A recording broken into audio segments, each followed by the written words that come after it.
I'm drawn to the unknown, the otherworldly, and those experiences so beyond belief, they call everything into question. I'm exploring some of the most enduring mysteries that continue to haunt mankind in search of the truth, wherever it leads me. Zachary Quinto, thank you so much for joining us on Daily Blast Live. You host and are executive producer for the In Search Of series. So tell us about it and what are we in search of? Well, we are in search of unknown mysteries and phenomena from around the world and beyond. It's based on a show that was on in the late 70s and the early 80s, hosted by my dear friend, the late, great Leonard Nimoy. May he rest. So I am carrying the mantle further, and then we carry it off into new directions and explore things like artificial intelligence or mind control, life after death, superhumans, time travel. So there's a lot of experiences that we dive into, literally and figuratively. Ooh, I like that. Dive into that. Well, as you said, the show is hosted by the one, the only Leonard Nimoy. Let's pour one out for our homie. You took over for the role of Spock. How does one step into those iconic Spockish shoes? How do you do that?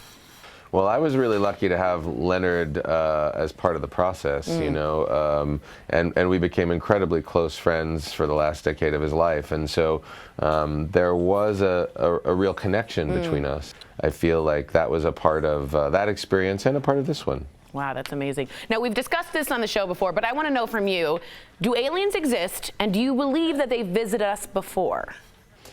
Well, I think we would be incredibly arrogant and short-sighted to believe that there's not other intelligent life in the universe, assuming we can be classified as intelligent. But whether or not they've visited us, I don't know. You know, each episode of the show really looks at things from two perspectives. One is the scientific expertise, and the other is the human experience. Light started coming in our window. I heard a buzzing noise. I was too afraid to open my eyes, and I knew it was them. You know, we look at things from a wide range of points of view, and we present them to our audience as objectively as we can and let them formulate their opinions and their beliefs. Interesting. Well, part of the show, as you said, is speaking with folks firsthand about their encounters, including experts in a lot of these fields. What do you think was the most interesting thing that you've learned? What stuck with you the most? You know, the episode that we did on sinkholes was actually the most surprising. Yeah, I went into that one with a little skepticism as to why we were even doing it. I didn't know how it fit into the larger range of mysteries that we were exploring.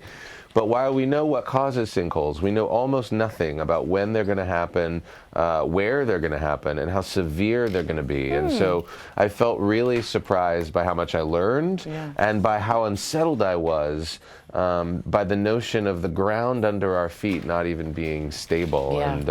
And that generates a kind of fear that is almost primal. Yeah, it's like a Jungian archetypal fear that the ground isn't going to be there when you're done. That's right. It's crazy. That's right. We're going to switch gears to jazz hands here. You currently star in the revival of the landmark play, The Boys in the Band on Broadway. What has it been like starring in this revival? It's fantastic. It's been incredible. I mean, I love doing theater.